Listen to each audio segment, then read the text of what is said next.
Assalamualaikum warahmatullahi wabarakatuh. Hello student, how's life? I hope all of you in a good shape. Today we are going to learn English.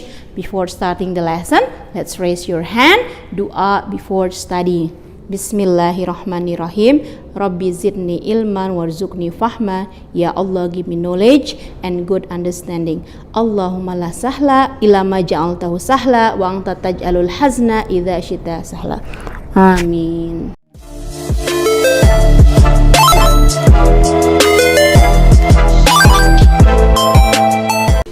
Okay student, as international language, English is the most popular one, with more than 350 million people around the world speaking English as a first language, and with more than 430 million people around the world speaking English as the second language. And English has 4 skills: reading, writing, listening, and speaking. Clap.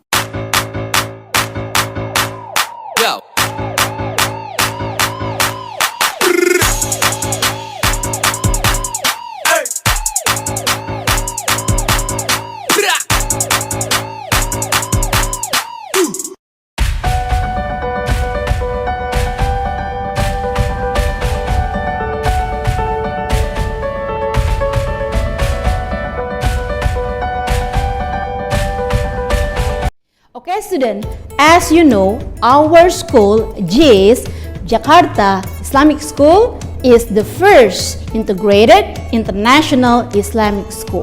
So, as international school, we need to speak in English. We need to learn English. It is essential for us to speak in English.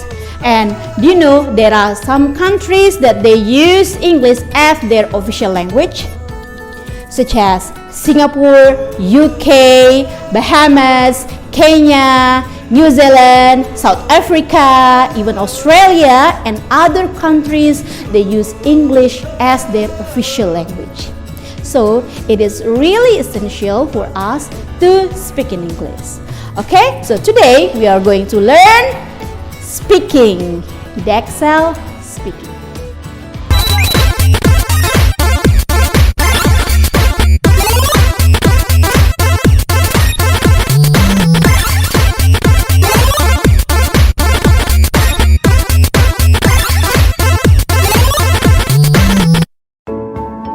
This unit prepares you for the optional paper 3 speaking. In this exam, you will need to show that you can communicate comprehensively and fluently. Speaking in Unit 4, Part 1, Introductory Interview, Part 2, Student Talk, and Part 3, Extended Discussion. Focusing on the exam. The speaking exam is worth 40 marks. The speaking exam is optional. There are 3 parts. Part 1, an introductory interview 2 until 3 minutes.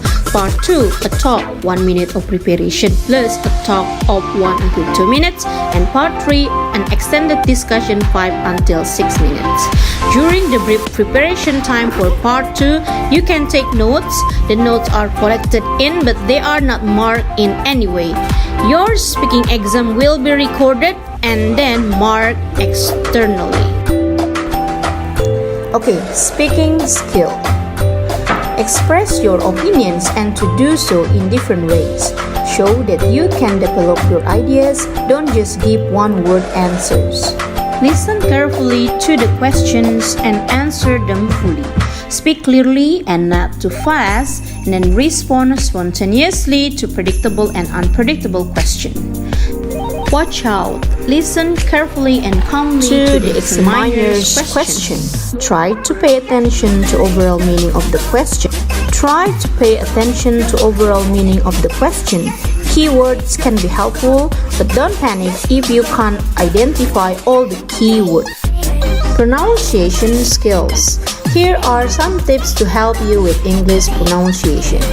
First one, for every word that you write, you should also write down how to pronounce the word. You can use any system to do this as long as it works for you.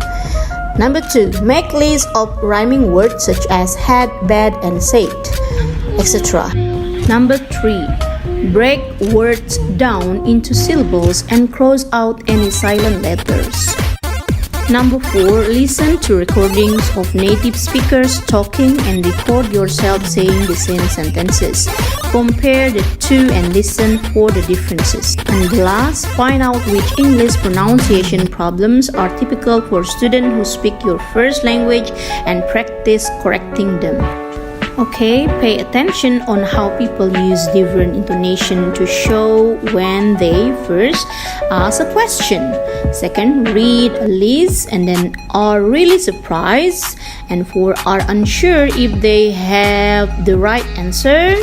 And then the meaning of a sentence can be changed by placing stress or emphasis on different words, intonation, and stress.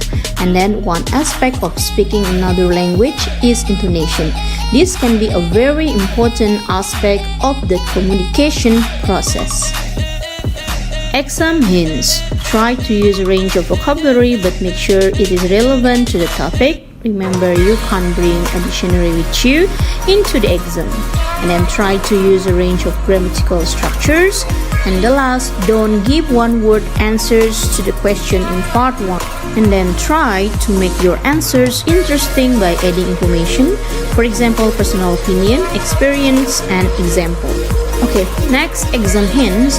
When you prepare your talk for part 2, try to think of a small number of points you would like to express, with examples to support those points. Remember to include relevant detail, and the ideas for the topic are there to help you, but you can use other ideas as long as they are relevant to the main topic. Make it clear that your ideas are relevant.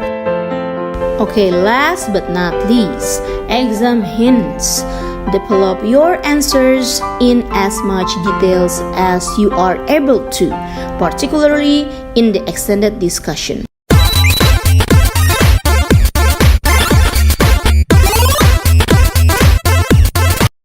Firstly, let's look at the test format. There will be you and an examiner in the room. The whole of the speaking test will be recorded. The test is in 4 parts as follows. An introduction by the examiner about what is going to happen in the test. A warm-up lasting about 2 to 3 minutes to help you to relax and to help the examiner to choose an examination card for you. This part will not be assessed. After that, the examiner will give you a topic card. You then have 2 to 3 minutes to prepare what you're going to say in the assessed part of the test. You can't use a dictionary or make notes. Finally, the assessed conversation with the examiner based on the topic card. This will last between 6 and 9 minutes. So let's listen to the first part. Okay, welcome to the speaking test. Hello. How are you today? I'm good. How about you? Yeah, I'm fine. I'm going to explain what we're going to do today. First, we'll have a 2 to 3 minute general discussion about your interests and life outside school. This part isn't assessed. Then I will give you an assessment card which has the topic we will discuss in the last part of the test. You will have 2 to 3 minutes to read the 5 prompts on the card to prepare for this part. You can't make any written notes, but you can ask me to explain anything you don't understand. Finally, we'll have a discussion based on the 5 prompts on the card and any ideas of your own on the topic. This part lasts 6 to 9 minutes and is the only part that is assessed. So number 1, do you have any questions? No. Okay, shall we start the test? Yeah. Now we move on to the next part. This part isn't assessed, but this is a good time to get comfortable and used to talking to the examiner. This could be about your hobbies and interests, current issues that are on your mind, or things you feel strongly about. The more the examiner knows about you, the easier it will be to choose a good topic card for you. So let's listen to the student talking about her general interests. So how are you feeling today? I'm feeling good, even though I did a test, but I'm okay now. Do you think you done well in the test? I think I didn't do well in the test because it was so hard. So what are you going to do to relax? What I will do for relaxation is to read fiction online or maybe a book. Just read a book. You like reading? Yes. Who's your favourite author? There's so many authors. Wait. They are usually Thai, but I don't remember their name. I just read it. Have you always read books? Pardon? Have you always been reading books? Yes, I always read since I was really young and until now. That's great. Do you play any sports? I do play sport like swimming or badminton. That's it. And when you go on holiday, where do you like to go?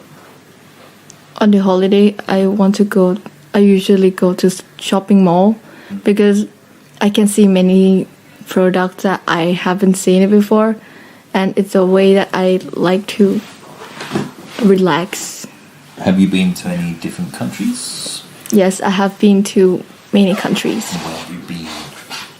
I've been to Singapore, Myanmar, and Taiwan. And is there any country you would like to go one day? The country that I would like to go one day, it's Japan. Why is that? Because I always try Japanese cuisine, but I never tried the original one. Oh, yeah. It's much better in Japan. Yeah. Yes. Okay. So, wow. Okay. Well, we have this topic I've chosen for you. It's topic C, eating out. Okay. So have a read of that. Okay. So as I said before, you got 2 to 3 minutes.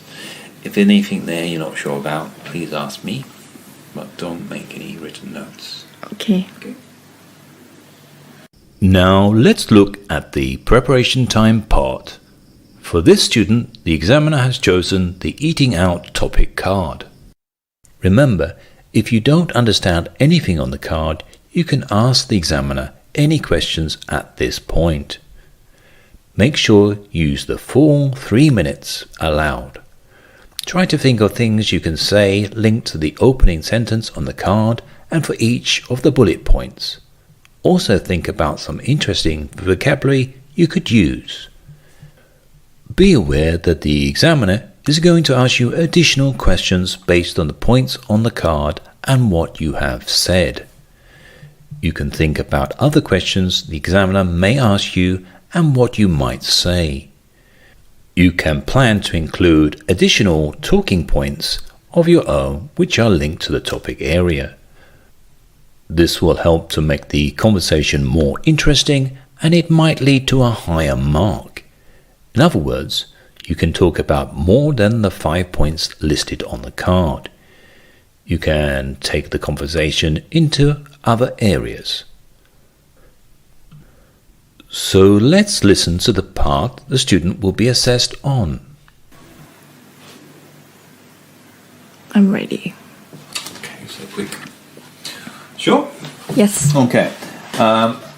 Topic C, eating out.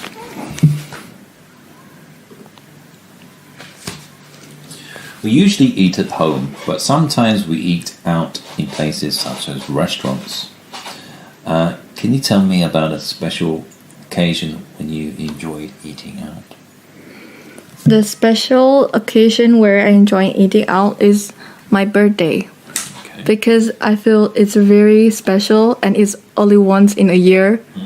I think it's worth eating outside instead of eating in your own house. Do you always go out on your birthday? Yes, because I always want to eat something new. For example, if I go to the normal restaurant on normal day, I usually order something that I eat.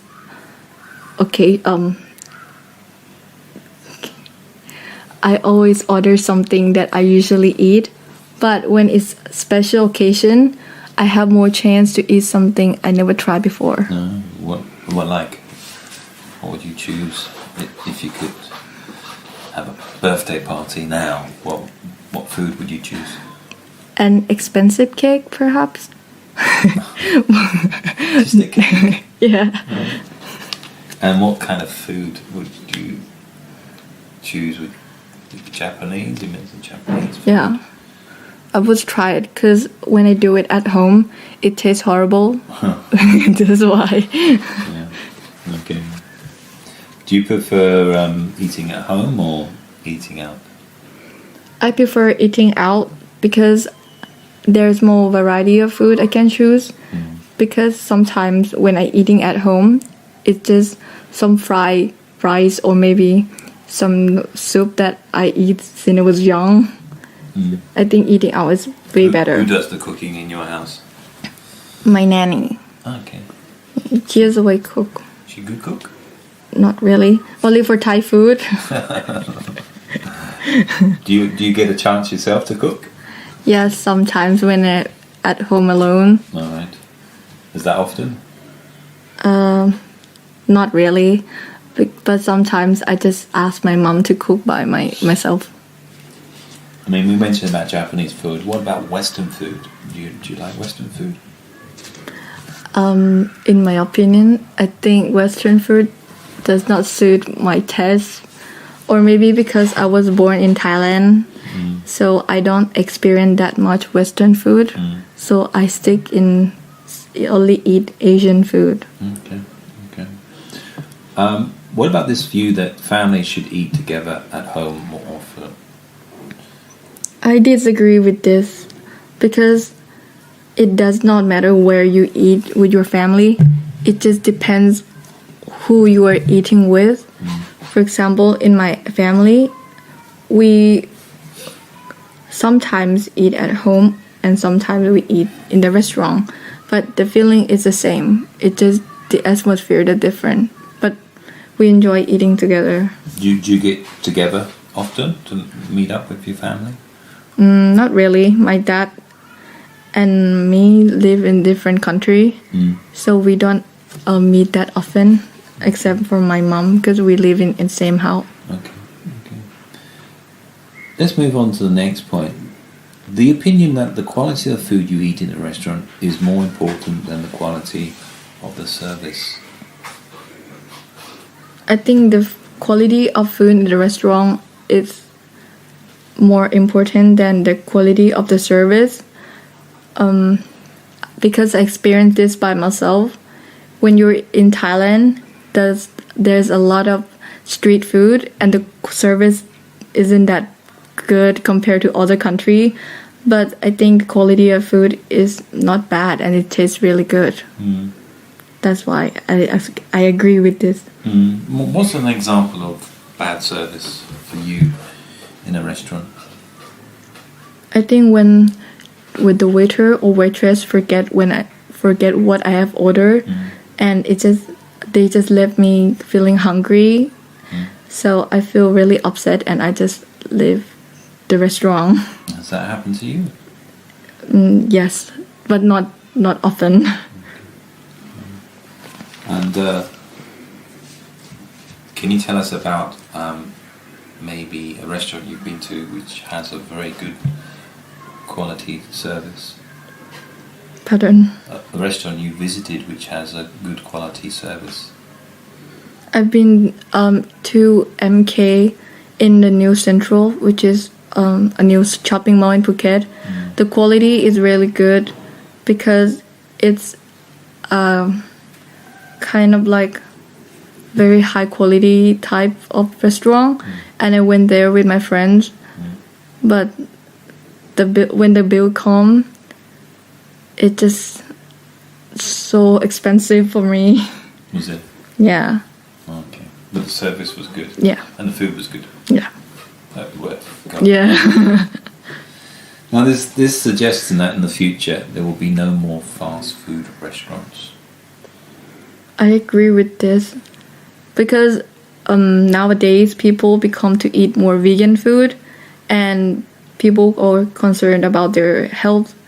So because people already know that fast food isn't good for their body, and I agree with that.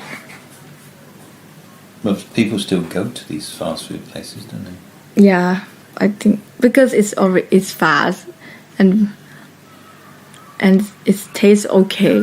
Do you go off? I don't really go to fast food restaurant because I feel heavy when I eat it.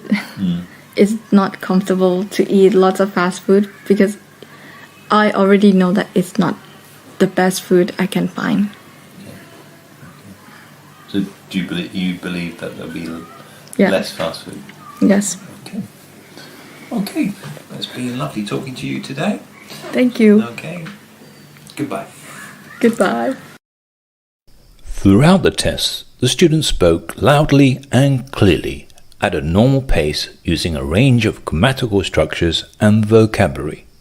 She was able to develop her points and speak at length, but she also allowed the chance for the examiner to comment or ask questions relating to what she had said. Therefore, she was successful in receiving 4 marks for her speaking test. So remember during the test that you should try to get comfortable and used to talking to the examiner. You should try to give as much information as you can to the examiner about yourself at the very beginning so the examiner can choose a good topic card for you. You should listen carefully to the examiner's questions, and if you don't understand, ask the examiner to repeat the question.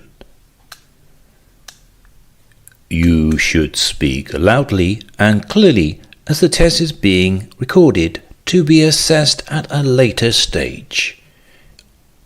In addition, the key to success is that you should feel that you've enjoyed a good chat with the examiner and you have kept to the topic rather than delivering a prepared speech.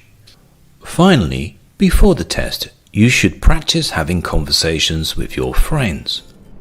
Okay, student, what do you think about the videos? I hope you learned something from these videos about speaking exam.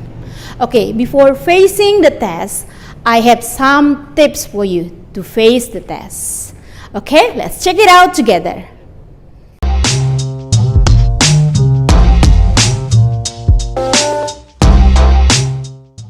Hi!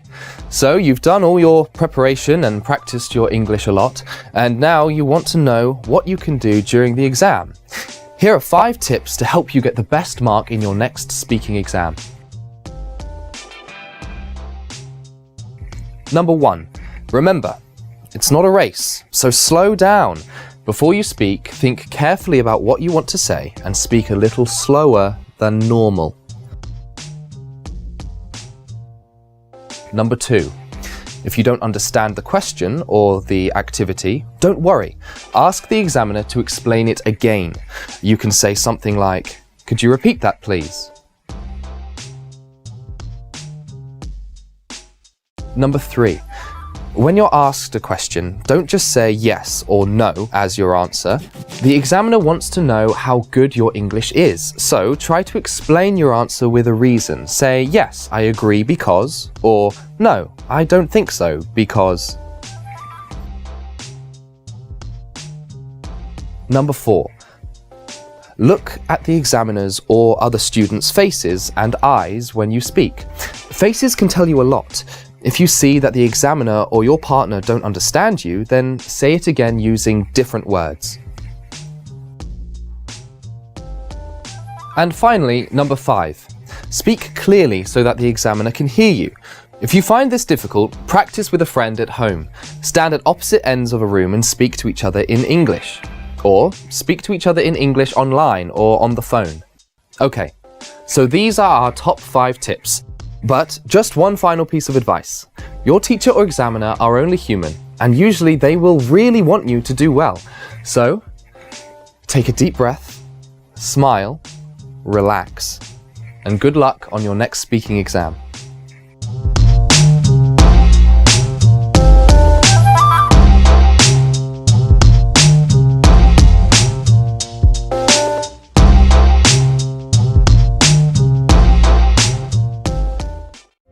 Say, do what you can, where you are with what you have, and never be satisfied. Anticipation is the ultimate advantage in business and in life. Like, you're not 100% sure what could happen if you keep going. You can do it. Tomorrow is going to be better. What do you tell people when they ask you, how can I present like you? How can I get better? The thing that really, really helps is I've learned about the perspective to change my perspective. So for example, I show up to give, and I always remind people that the most important thing about being an effective presenter, an effective speaker, is you have to show up with a giving attitude. You have to show up to give. You know something, you've seen something, you've done something, you've tried something that someone else thinks others need to hear. That's why they invited you to speak. The problem is the number of people who show up to take, to get. And you can see it, it's very plain to see. People ask a question and they say, you'll have to buy my book. Or you could just tell me the answer because you know the answer because you wrote the book, right? But clearly they're trying to drive book sales. It's a taking mentality. How many of you guys experience fear when you speak? How many of you, by a show of hands, know that public speaking is fundamental to your industry, your career? By a show of hands. How many of you, by a show of hands, honestly speaking, experience a little bit of fear when we talk about public speaking? Raise your hand. And over the last 3 years, I've had the opportunity to travel the country and deliver presentations like this. And what I've picked up on is that there are certain patterns. There are certain patterns and certain skill sets that, if applied, can make a public speech amazing. Straightforward. I believe there's 3 principles, 3 A's of public speaking. 3 things that I wanted to leave you with today, and I believe if you take action on it, you're gonna be like, oh my God, I'm glad I came. So, number 1, authenticity engages. November 2017, I was afforded the opportunity to give my first TEDx talk. And man, can I tell you, I was excited. You gotta imagine a young professional starting out, ready, 26 years old. And I wanna make this very clear. So I'm thinking to myself, and what I used to do is when I prepare, I would give a talk at least 100 times before I give it. Write that down. I give it mentally, I give it out, I talk to people conversationally, in the shower. I'm like, okay, all right, I'm gonna do this, right? And I think to myself, PowerPoint or no PowerPoint? That's all I'm thinking. I'm like, okay, if I give this presentation, should I use the PowerPoint behind me? Should I just use me? Or should I use the PowerPoint? So I'm researching and I'm watching. I've watched more TED Talks than you could possibly imagine. And I'm like, okay, they do this, they do that. Okay, I've seen good ones with the PowerPoint. I've seen good ones without. And what I noticed is I said, you know what? I'm gonna ask my closest friends and family. I'm gonna take a poll. 12 people that I love, that know me well. I said, sister, should I use a PowerPoint? She goes, yeah, something to back you up, use a PowerPoint. I go, mom, should I use a PowerPoint? She says, no PowerPoint, use you. I say, bro, should I use a PowerPoint? He goes, yeah, you need the stats to back up what you've done. I said, cool. I go through the entire list. 6 people that I love are telling me no PowerPoint, and it's 6. And I'm like, how am I gonna break this tie? And I'm like, wait, I didn't ask one person. I didn't ask myself. I did not ask myself what I would be most comfortable with to present. When we talk about public speaking and why I say authenticity engages, listen to me here. You have to know yourself before you go and seek advice. You have to speak from the gut before you go and ask. Because when you're talking to an audience can feel realness. And you have to be yourself. If you can't be yourself, you will never engage in the way in which you want to. That I have to listen to me first in order to really deliver a message that informs and inspires. Number 2, awareness. Awareness connects the speaker to the audience. And this is what I mean. And so one of the speaking events comes about, and I get the opportunity to speak in Sioux Falls, South Dakota. And before the event, you want to be early, you want to be ready, know your audience, know your crowd. And so as a speaker, I'm thinking, oh my goodness, like I was prepared to do one thing. I flew all the way here, and there's literally a party in the audience. Like the wave, the energy is like, hey, I hope this guy's cool. I hope he's gonna, have a joke. And I'm like, that's not the content that I delivered. So I get up, they call me up, and I walk up just like this. And they're as quiet as you guys are. They're literally staring at me like, what's this guy about, right? And at that moment, I decided right before I got up, I said, you know what? I'm gonna tell a story. And I said, before I begin, I just want to let you guys know I'm coming from Sacramento, and I hopped on the plane and I met an individual, and we're chatting it up, and he thought I was going to give a presentation in Colorado. And I told him, no, I'm actually giving a presentation in Sioux Falls. And the look on his face was blank. And he said, excuse me, where? And I said, Sioux Falls. And he said these 3 words, and I'll never forget it. He said, are you sure? And I said that, and there was a man sitting right where you're sitting, and he literally laughed like he was at a Kevin Hart special. He lost, I'm talking chair went back. He's laughing so hard, it's about a crowd of 200, that everybody, you guys ever caught this? When somebody laughs so hard that you have to laugh? The whole crowd literally just starts busting laughing. And I start laughing from the stage. I'm like, man, if this is how it's gonna be, let's have a good time. And at that moment, I realized something, because the old me would have been so stuck on the preparation part that I would have never had the audacity, I would have never had the awareness. Situational awareness is what I mean. When you speak or present, sometimes things will not go as planned.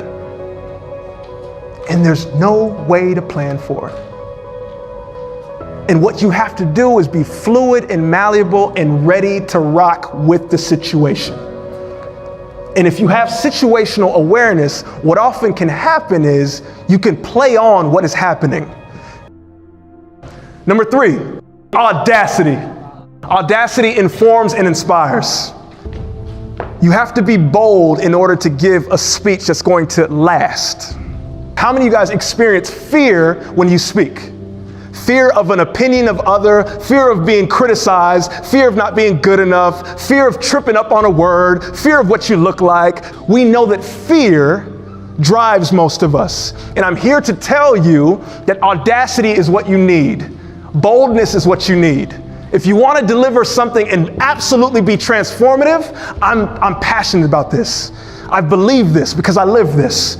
I'm telling you, you have to be bold. You can't half step into your presentation. You have to be bold. You cannot half step into your presentation. And one of the ways in which we do that is we deliver a story. The most powerful thing that you can do when you open your mouth, because the brain operates in pictures, and a story has the ability to paint the picture in the mind of another individual. They did a study about TED Talks. In the top TED Talks, I'm talking the million hits, the top TED Talks, 85% of them were story-centric. Stories can be crossed over to any industry at any time. Whether you're telling your personal story, whether it's Martin Luther King delivering a speech, whether it's a president of a country, a story is the thing that has time sit and lets you go like this. Story is powerful, right? Never tell a story without making a point, but never make a point without telling a story. Like, use the story to drive home what you're trying to do. It crosses every industry, anything that you want to do, a story will get you there. Okay, student, your task at home. Make a short video for 3 until 5 minutes and answer the question in speaking part 1, part 2 and part 3 on pages 112 and 113. Okay, good luck. May Allah bless you.